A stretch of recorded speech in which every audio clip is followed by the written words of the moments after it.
Lifetime Achievement, Marilee Roloff.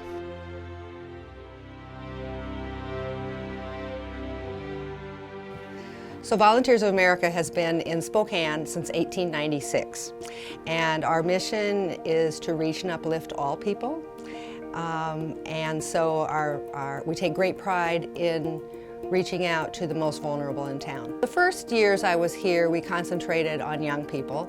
So the kids at Crosswalk, the teen moms and their babies, homeless young men, and the kids aging out of foster care. Then we got more and more involved with serving homeless adults. The Hope House Women's Shelter, chronically homeless men and women, and the vets. I think our biggest success is the way we've been able to involve the community. So perhaps like all the churches that provide meals at Crosswalk, all the people who come with blankets and clothing for the women at Hope House, organizations and businesses like the Home Depot who have redone our veterans' homes.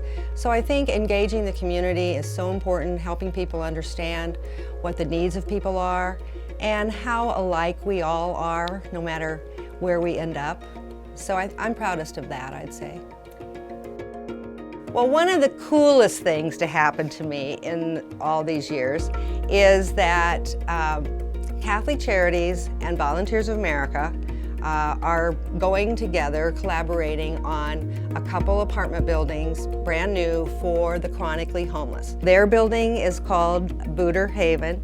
Our building, our board named the Marilee. So it's a little embarrassing, but I'm kind of tickled by it when I drive by. So that's going to be done in August. We serve almost 3,000 different people every year, plus the 30,000 people that go through the Christmas Bureau. The Christmas Bureau involves 3 organizations.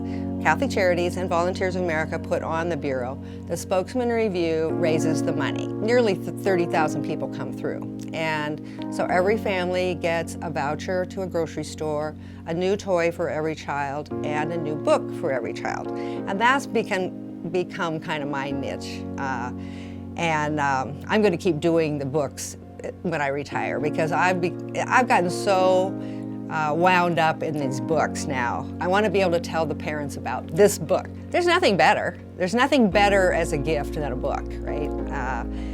So if the children are there, their eyes just light up when they understand that they get to choose one. And so what could be better? To encourage literacy, to encourage family reading together, it's just the best. It's one of the best ways to fight poverty, is to help children learn to read. People often think that the worst challenges would be our clients, our kids, our homeless, whoever.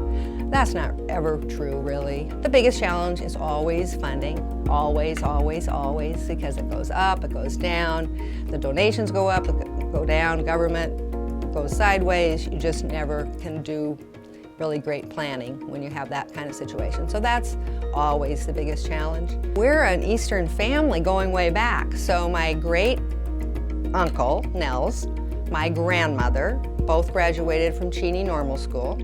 Then my mother, after having children and marriage, decided she wanted to go to college, so she went to Eastern. Then my sister and I both graduated from Eastern, and then my son and her son both graduated from Eastern. So we've been going there a while. Besides my own connection to Eastern, Volunteers of America has a big connection to Eastern. Over half of our employees here that graduated from college are from Eastern. We have 8 to 10 BSW practicum students here all the time. We have volunteers, sororities, service clubs from Eastern, do a whole lot of nice things for us. So we have a great connection to Eastern, so that makes this award even nicer. Well, one of the things I've learned is that I am one of the lucky, perhaps you are, many people are, to have been born into the family I was born into. There are lots of other people who were born into families with lots of dysfunction, lots of terror, violence, scariness. So those of us who are lucky, I think, have some responsibility to try to help those who weren't so lucky and to own our own luck. So that really helps me to to keep from judging, because I know how lucky I am. And when you see how other kids are raised, how many traumas they've been through before they even get to school, you know, you really reflect upon, you know, there but for the grace of God go I. So that's what I've learned.